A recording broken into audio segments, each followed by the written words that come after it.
I'm Nicole Lappin, the only financial expert you don't need a dictionary to understand. It's time for some money rehab.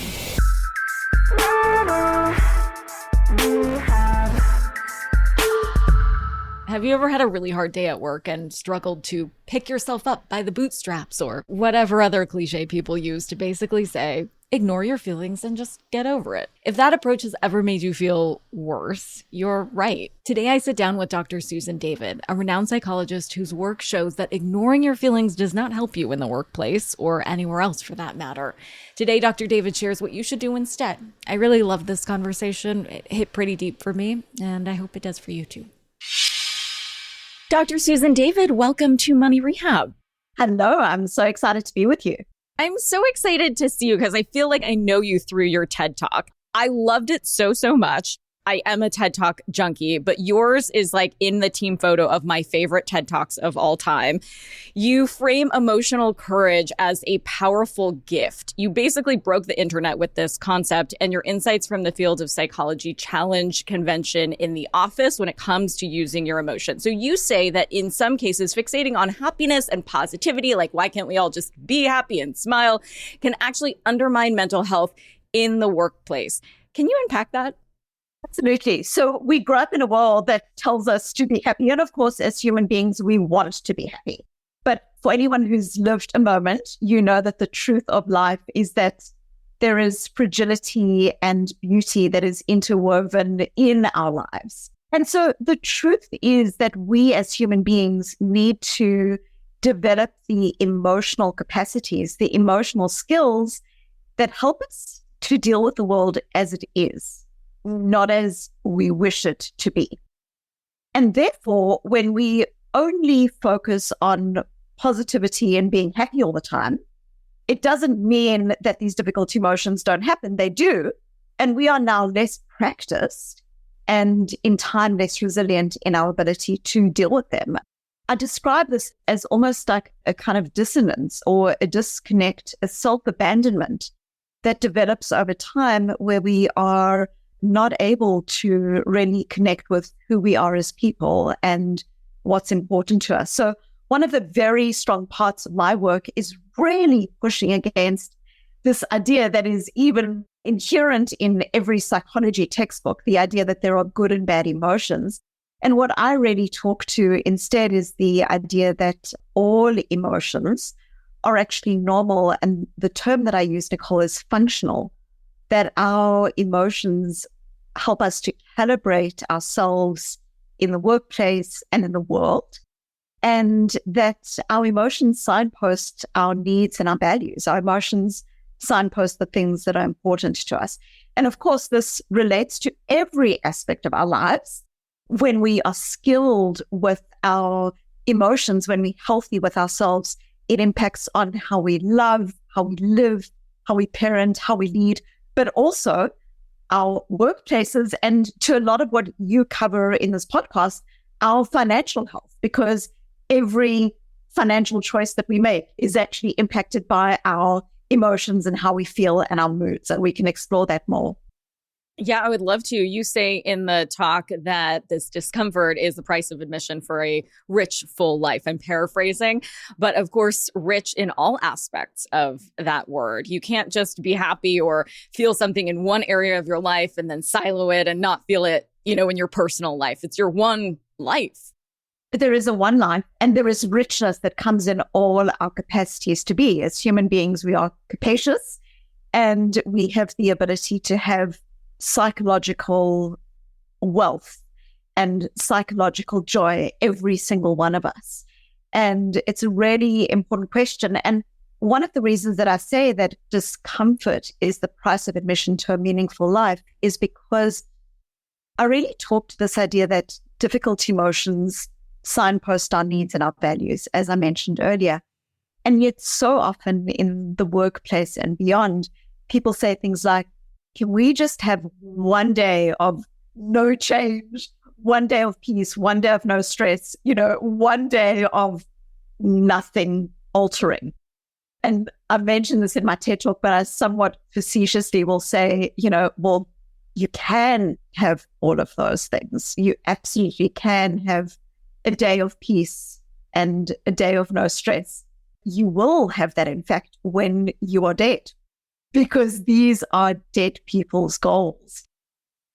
I love that you say that in the talk too, because it's like, I just want to be happy. I just don't want to feel anything all the time, right? Like, what is it to be alive then? What is it to be alive? And so it's not discomfort just for the sake of it. It's really discomfort in ways that help us to move towards our values. When we are in a relationship that we are struggling with, showing up to the difficulty of that relationship and knowing that it might be time to move or shift, or to a job that's not working, raising a family, leaving the world a better place. All of these things ask of us that we engage in discomfort. So it's not just about discomfort for the sake of it. It's very much about values-aligned discomfort. Hence, discomfort is the price of admission to a meaningful life. But you're also basically saying don't label it as good or bad. You don't actually know if it's good or bad in the moment, right? There's that whole, you have to know in perspective over time whether things are actually good or bad. So really, maybe you're saying don't label these emotions as good or bad, just that they are. So judging emotions as good or bad, where we automatically then foreclose on those emotions, is actually not helpful to us psychologically. As soon as we have difficult emotions and we jump into, I shouldn't feel this, this is not allowed, I've got it better off than most people, therefore I shouldn't be allowed to feel those things. What we start doing is we start engaging in an internal struggle with ourselves, an internal hustle, if you like. And when we do this, we are much more likely to engage in psychological mechanisms that have been found over time substantially and significantly to undermine our well-being. So, for example, we might feel a difficult emotion and we push it aside and we say, I'm not allowed to feel that. Even if we're doing it in the service of, because I just want to be happy, really what forced false positivity is it sounds good on the surface, but it's basically an avoidant coping strategy, wrapped up in unicorns and sparkles, but it's an avoidant coping strategy because we're not actually dealing with the issue that we're facing, and we aren't actually developing the skills that help us to deal with the issue. So that's when we push difficult emotions aside. Sometimes when we have difficult emotions and we judge them, what we also do is, in judging them, but then getting stuck in them, this is a bad emotion and I feel so terrible and this is awful, is it also stops us from being able to engage in clean and effective ways with ourselves and the world. So judging emotions as good or bad is not helpful to our mental and psychological health. There is something that is extraordinarily helpful when it comes to this idea, and that is labeling emotions in effective, nuanced ways. And so what I mean by this, Nicole, is instead of going, oh, it's good or it's bad, it's really helpful psychologically when we, for example, are feeling stress.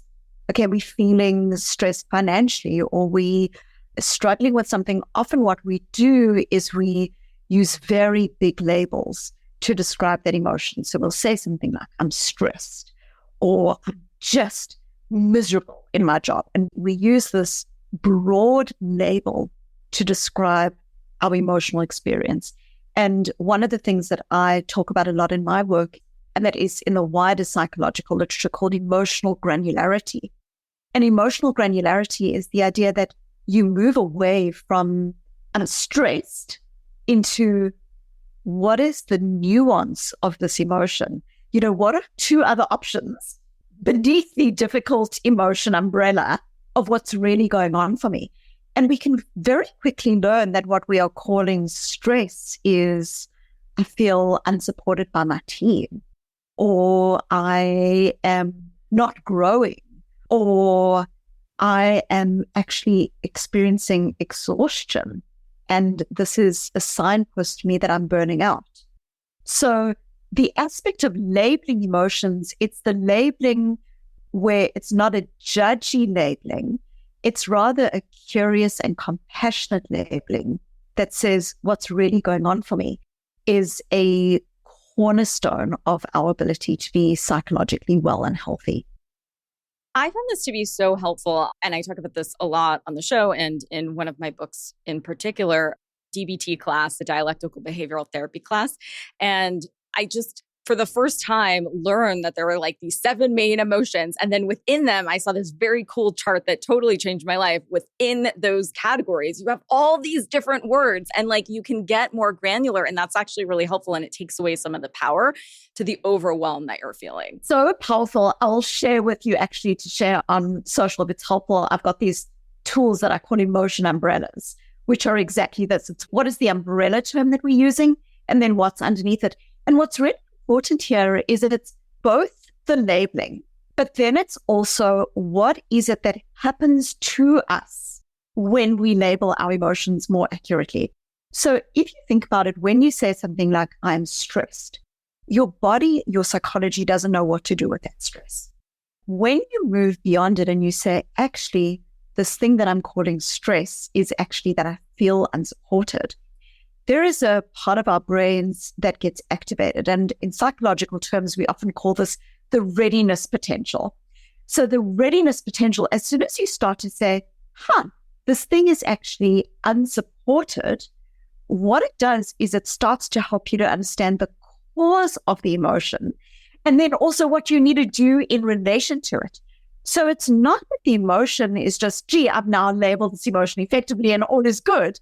It actually leads to behavioral activation that says, I need to get my resume together, or I need to put more money away, or I need to have this conversation. And so what it's starting to do is actually starting to move us to alignment. And one last thing I just want to say in relation to this, because it's very helpful, is, when we talk about this emotion granularity as a superpower, I don't use that language lightly.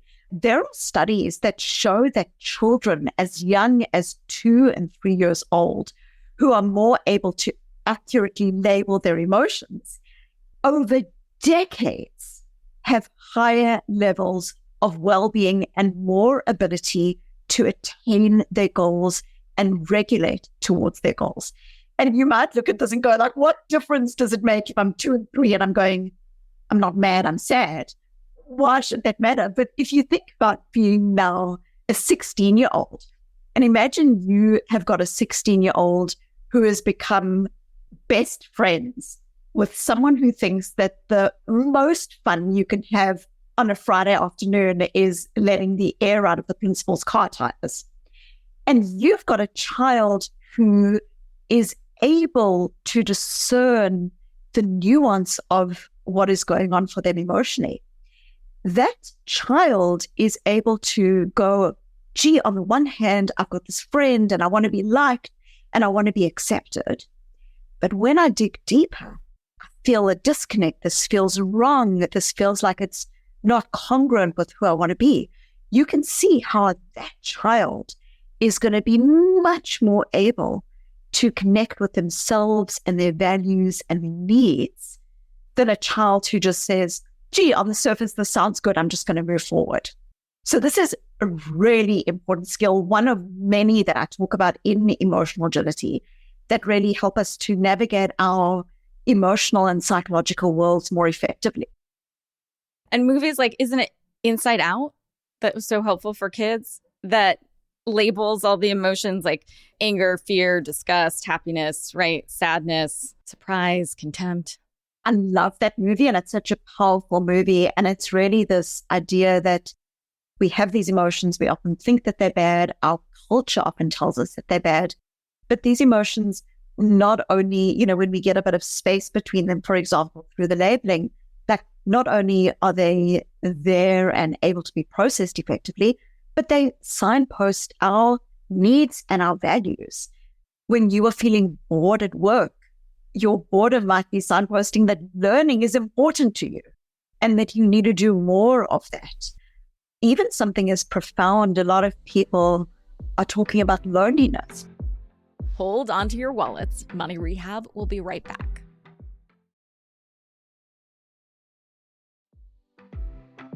And now for some more Money Rehab. We know loneliness is increasing. And when people feel lonely, again, connecting with financial health, they're much more likely to spend into a feeling of comfort. Yeah. And thank you for bringing it back to money and using some of these financial coping methods. It's true to dissociate or avoid some of these hard things. So I'd love to dig into some solutions here. We understand these ideas of emotional suppression. We've probably all been there, whether in the workplace or otherwise, but I'd love to dig into the workplace. It's, as our audience is mostly interested in coming to us for that. How do we use these tools and informations to improve our lives at work and in our careers? Well, these tools apply to every aspect of the workplace. So I can describe a couple of powerful tools, but also powerful mechanisms. For example, we know that the mood that we are in on a given day impacts every decision that we make. And I'll give you a quick example of this. If you are giving a proposal to a group of people and you're hoping that those people are going to connect and buy from you, if those people are in a more joyous mood, those people are much more likely to be big pictured, everything will be okay. And if you think from an evolutionary perspective, when you are happy and relaxed, you don't need to be looking at what's about to attack you. And so we know that there is this thing called mood congruence, this idea that when we are in a particular type of mood, which is more happy and relaxed, it leads to a big picture, it'll be okay, everything will be fine kind of scenario. People are much more likely to see the proposal as being wonderful. The same applies when we are thinking of making purchasing decisions. When we are in a more happy and relaxed mood, we are much more likely to make purchases that we cannot afford. We are much more likely to make business decisions that actually we shouldn't be making because we think big picture, everything's going to be okay. And we're not actually worried about what is the contingency, what's not going to work here. So we know that our moods impact on every aspect of our workplace. We know that our emotions also impact on how we come to our workplace. So often when we are experiencing change and transformation at work, we get stuck. We get stuck in our difficult emotions. We get stuck in I am right and the manager is wrong, or I am right and the client is wrong. And we get so stuck in that emotion that we often forget to ask ourselves questions like, even in this difficulty, who do I want to be? What is going to bring me closer to being the leader, the manager, the person in my career that I most want to be? So these are all emotional skills. Nicole, every workplace right now is talking about transformation and AI and change. And of course, this evokes huge amounts of stress for us as people. And so one of the most powerful tools we can have in the midst of transformation and change is really the skills that help us to move away from the idea that these emotions are right or wrong. They just are. To show up to those emotions with compassion, because it's hard to human in the workplace right now. And being compassionate to yourself is extremely important and powerful. It is the skill set that helps us to say things like, I'm calling this thing stress, or I'm calling it anger, but what's really going on for me? So we can get some separation between ourselves and our difficult emotions.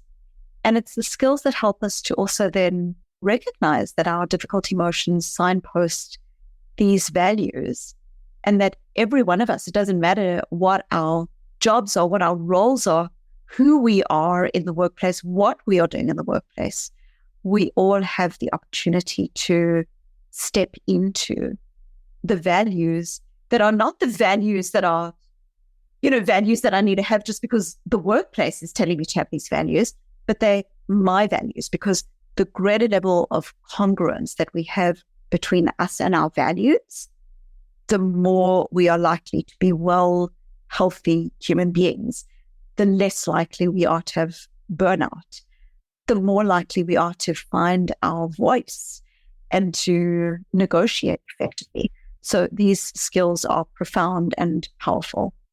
And I love that you just really go back to the skills because that's all within our reach, right? IQ is really hard to change. EQ is easy to change. You know, there's a big percentage that's in your grasp to change. And I don't know a lot of things, but I know how to study really hard and work really hard. And so if you tell me that there are skills to learn for this, like it's not innate, it can be learned. It's very encouraging. And it's also really helpful to remind yourself that those are skills to practice where you say, I am angry or whatever. Like we tend to say, I am something, but it's better, right, to say, I'm feeling something, like to not take that as your identity.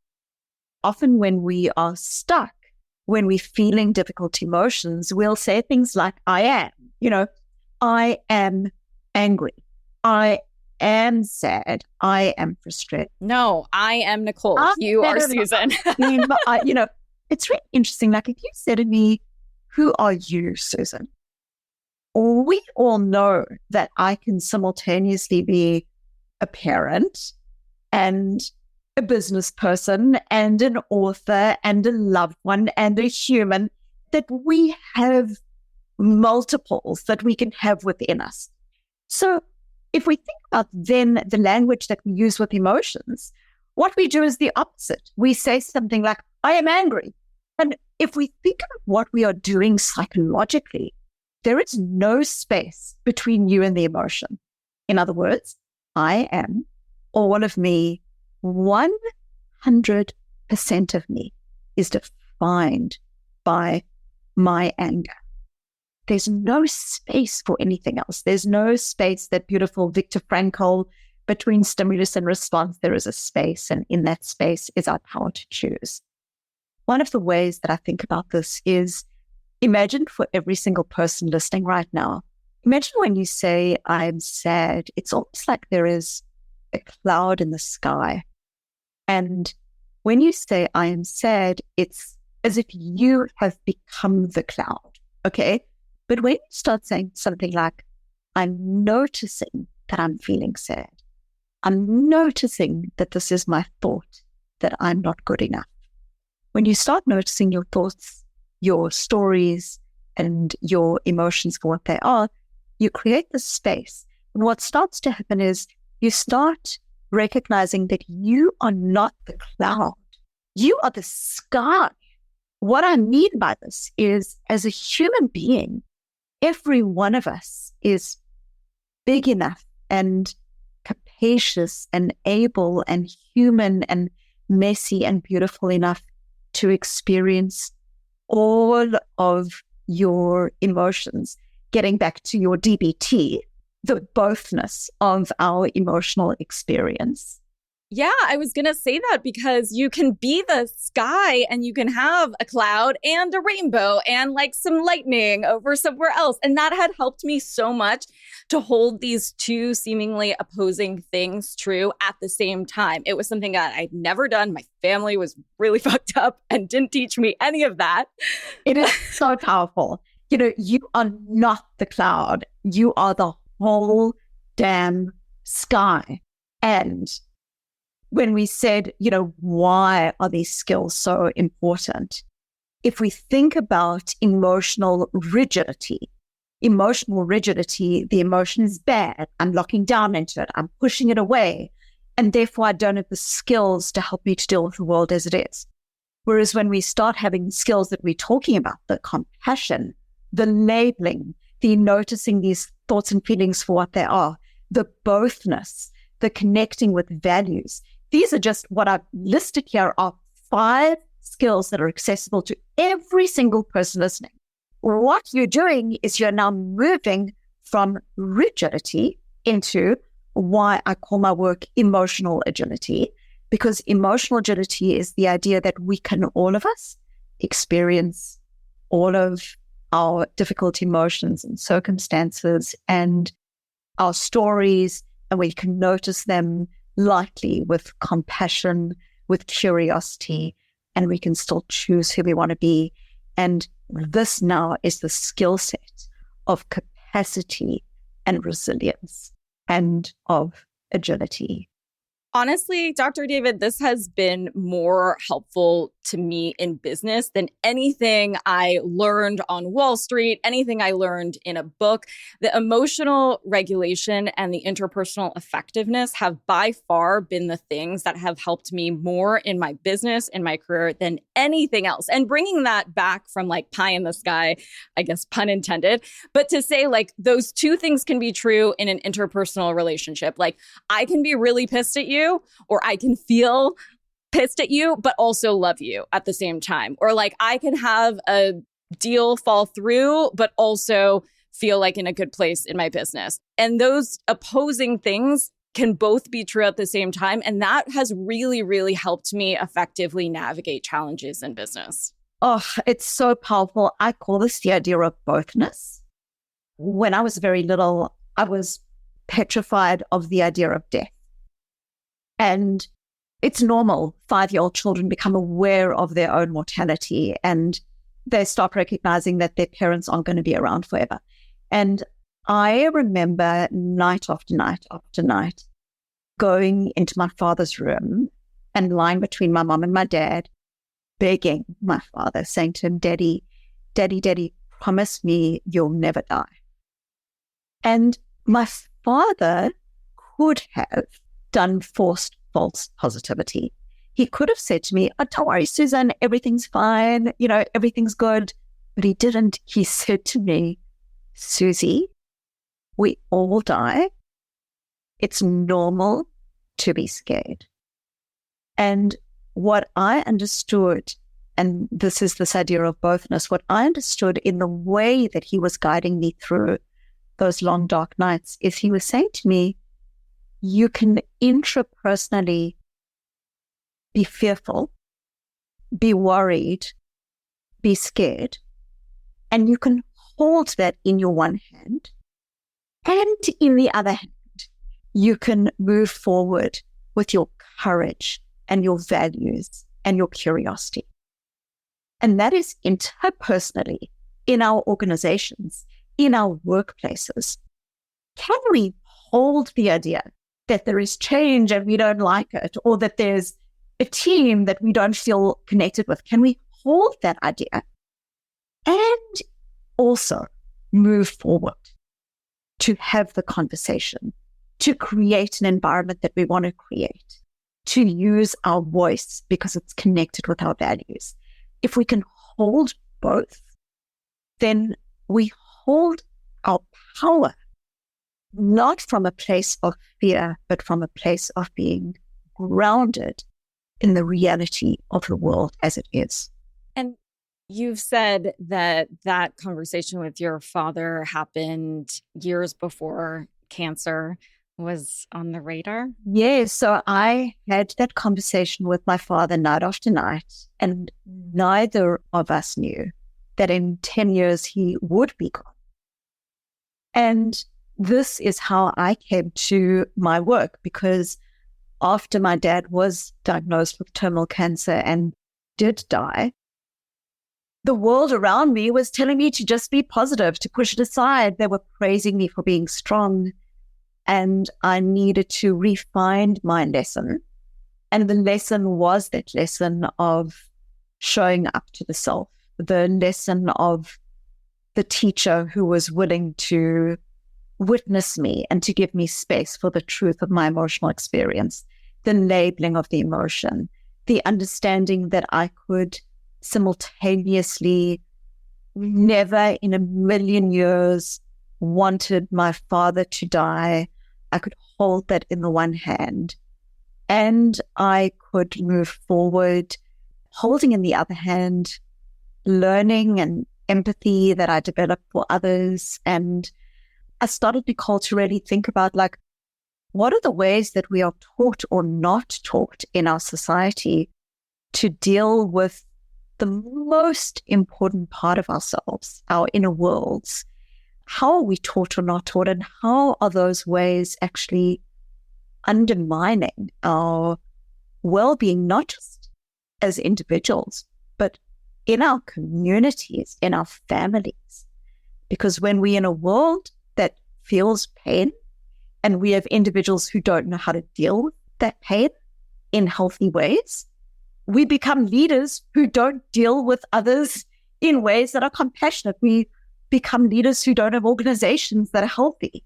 We see the devastation around us, and my mission in life is the practical, powerful skills that can help us to move forward in ways that are healthy. Yeah, because it's going to come back at some point. My father died when I was 11, and I'll never forget going to the funeral in the morning and then going to the second half of school. So I didn't miss the rest of the school day. At the time, I was like, oh, okay, it's fine. And people are like, where were you? I was like, oh, it's just at my father's funeral. I didn't know that that was not a thing that like maybe take the whole day off. And obviously it came back to bite me years later, because it will. Even when you suppress it, it's going to come out, not in an opportune time when I was at CNN or something. Like, this is not the time to be mourning something I should have dealt with when I was 11.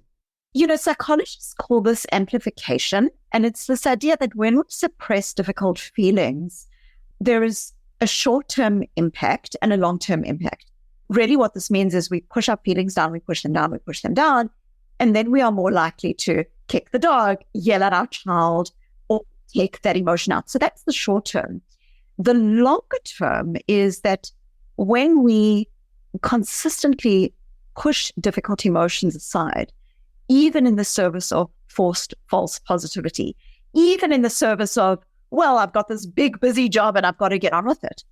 What we see over time is, what are you doing? You are engaging fundamentally in self-abandonment because your emotions are this beautiful part of you and your experience. And so when you do it over time, we find more and more that there is a predictive aspect of lower levels of well-being, high levels of burnout, dissolution of relationships. There is a really long-term devastating impact that happens when we suppress our difficult emotions. Hold onto your wallets. Money Rehab will be right back.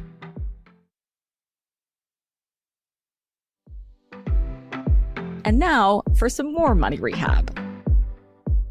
Dr. David, I want to ask you a question from a listener. She recently asked us about how women and men approach and see money differently. What have you seen in the research around that? Well, I can speak to the research that shows differences in emotional capacities and how that impacts on a whole range of decisions, including financial. What we know is, as children, we grow up very frequently in families that have what we call display rules. And display rules are the kinds of rules that are often implicit in our families, but sometimes explicit, where we learn from a parent about what emotions it's okay to demonstrate or not. So, for example, if you grew up in a family where every time you are angry, your parent says, we don't do anger here, go to your room, or they signal that to you, you're going to become less practiced with anger over time. And you're not actually, when you experience anger, going to be able to process that anger effectively. And you might have that kind of amplification effect that we described earlier, or you might shut down every time everyone's angry around you. So you learn a display rule around these emotions. Or you could come home from school and feel sad and say to your parent, Mommy, no one would play with me today. And your parent, with the best of intentions, might say something like, oh, don't worry, I'll play with you. Your parent is heartbroken that you've been rejected at school. What that parent is often signaling is that there's no space for sadness in our house, that we've just got to be happy. And again, you'll be less practiced. So to come back to your question, I don't like to make too much of gender differences around emotions because there is a lot of nuance and there's a lot of individuality in terms of the families that we grow up in. However, what we have found in a number of studies is that boys tend to have far more conversations with parents and caregivers where parents will say things like, what did you do at school today? Okay, what did you do? And so what that really leads to is a situation where boys are much more about being task-oriented and compartmentalizing emotions. It's about what I do. It's not about how I feel. How I feel is good. It's about what I do. And so what this often leads to is a disconnect with emotions. And over time, what this can lead to is in financial spending is things like not understanding that I'm unhappy, not understanding that I'm actually buying this thing because it's connected with unhappiness. It becomes much more that my unhappiness in a financial way becomes much more targeted in task. I buy this thing and I feel better. I watch Netflix and I feel better. So there's a task orientation. We know with girls, there's much more conversation around how did you feel today? How did you feel when no one would connect with you? How did you feel when you were the last person invited to the group? And what this can often lead to in females, again, I don't like making too much of it, is getting stuck in difficult emotions, ruminating, dwelling on those difficult emotions, and still making choices. But those choices are often from a place of, I feel bad, and there's this thing that helps me to feel better. So they can both look the same. They can both look like, gee, I'm spending a lot, or gee, I'm, engaging in a lot of alcohol or a lot of watching shows on Netflix, but they arise from difficult places. The one much more about compartmentalizing and not processing, and the other about getting stuck in difficult emotions and struggling to connect with values in a way that feels real and wise and harnessed. And I know this is more of a sociology lane than maybe a psychology lane, but some researchers have done studies around biological drivers for men and how they have these provider complexes. I'd love to hear what you think about that. I've heard anecdotally from men who were dumped because they didn't make as much money as their partner maybe wants them to. I've never heard that scenario from a woman. So that's a lot of pressure on men, right? What's a good strategy for managing some of that? I think firstly, from an emotional perspective, it is really important to understand how our difficult and different emotions, as well as the families that we grew up in, impact on our emotions and how we process our emotions, and whether the way we process our emotions is healthy versus not. But, from both sociological and a psychological perspective, what we know in relationships is that when we feel stressed, we are much more likely to default to stereotypes that the world has around us. So one example might be an example of being a provider, but we see examples in other ways. So for example, if you've grown up in an environment where every single person in that environment says to you, we don't do college, we aren't from a family that goes to college. What you can do is you can grow up in that environment where you struggle, you work hard, you give your best, and finally you make it into college. And then, as happens in your first year of college, you fail a test or you struggle relative to your peers. What very frequently then occurs is those stereotypes. When we talk about stereotypes, we often think that stereotypes are things that other people have about us. But what happens is those stereotypes can become self-stereotypes. In other words, at times of stress, self-stereotypes begin to be activated. So you can start saying things like, oh, maybe they were right. Maybe I'm not cut out for college. And we know at that point around 70% of kids will drop out because the stereotype becomes turned to themselves. So coming back to your question, I think there is a broader and deeper question in that, which is that there are stereotypes that exist about who we should be, how we should dress, how much we should earn, what jobs. There are these stereotypes. And one of the most important aspects for ourselves and for our conversations with our loved ones, to the question that you asked early on, is what are our values? What are guiding who we want to be? What is it that matters to us in our relationship? And Nicole, I'll describe how this plays out in the example that I just gave. We know that if we take kids that have grown up in that environment where everyone has said, you're not cut out for college, and we then, in their first semester of college, we ask them to engage in a very brief exercise, an exercise that every single person listening can do. And it's this: spend 10 minutes writing about what are your values? Why are you doing this college course? Why is this thing important to you? And of course, this can be applied to relationships. It can be applied to a new job that you're doing at any aspect, your financial choices. When these kids spend 10 minutes writing about what their values are and why they are studying what they are studying, that child is protected 3 years down the track from dropping out and from these stereotypes. So I think the question that you ask is so important. It is this question of saying, what is the heartbeat of my why? We can have budgets, we can have goals, we can have all of these things. In times of stress, we are much more likely to push them aside.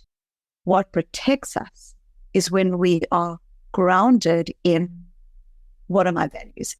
I think it might also be worth noting, this has helped me when I've explored my own values or talked with others about their values, to not judge what those are and be really honest, because you don't need to show those to anybody. If you value fame and success and money, value that. You don't need to value community service and religion and like what you think you should put down on the list.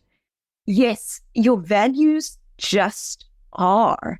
And I hear this a lot where people say things like, I've got a values mismatch. I've got a values disconnect because I value my career, but I also value my family. And again, what that does is it gets us into this rigidity where we're an either or rather than a bothness. Your values just are. You can simultaneously value your family and value your career and value your ambition. Yeah, I just think that sometimes you can get into a shame cyclone, I guess, by saying like, really, truly, honestly, in my most quiet moment, I do value power. Like that's who I am. And I don't need to pretend like I want to go and help children in an orphanage. Maybe I do or whatever. But like, there's nothing that it should be, right? The values just are. My mother was left in a very, very difficult financial situation after my dad died. And my mom sold stationery for a living. She hadn't been able to finish school, neither her or my dad. And my mother just always felt constrained because she had to do the basics of supporting 3 children. And my mom always used to say to me, Susie, you've always got to have fuck you money. You always fuck you money. And Nicole, it was really funny because when I was publishing Emotional Agility, the publisher, I love her, insisted that I change the word fuck you money into no. I think they said that no one was going to buy the book because there was the word fuck you in it. And they had to change it to stuck you money. Okay. But you swore earlier it was fuck you money. That's what it was. Okay. It was fuck you money. You're talking to the girl who wrote Rich Bitch. It was fuck you money. Your money. And what she meant is it connected with this value of hers of autonomy. And she was basically saying to me, Susie, you can never be in a situation where you are being mistreated in the workplace or when you're in a relationship where you're dependent on someone. You've always got to be able to say, fuck you. Yes, I do value fuck you money, but I think what is underneath that are real core values of being able to take care of myself, having safety, having stability, having a home. Yes. I think that's so important. And I think that's exactly, what my mom was talking about. And even for me, like, it's not about the money. It's actually about being able to make choices. And I think that's a really important part of that conversation. We end our episodes by asking our guests for a piece of money advice they can take straight to the bank. I think you just gave us one, but I'd love to know if you have a tip that anyone can use to invest in themselves or help with financial anxiety. I think the most important aspect of my work is the recognition that most financial choices are impacted by our emotions. So if you slow down and you say to yourself, what's really going on for me? What's happening for me? And is this connected with my values and who I want to be in the long-term workable way of being in the world? You will be both richer in your bank account, but also richer as a human being, capacious, compassionate, and wise. And that's what we advocate, living a rich, full life in all aspects of the word. Thank you, Dr. David. Thank you for having me. Money Rehab is a production of Money News Network. I'm your host, Nicole Lappin. Money Rehab's executive producer is Morgan Lavoie. Our researcher is Emily Holmes. Do you need some money rehab? And let's be honest, we all do. So email us your money questions, moneyrehab@moneynewsnetwork.com, to potentially have your questions answered on the show or even have a one-on-one intervention with me. And follow us on Instagram @MoneyNews and TikTok @MoneyNewsNetwork for exclusive video content. And lastly, thank you. No, seriously, thank you. Thank you for listening and for investing in yourself, which is the most important investment you can make.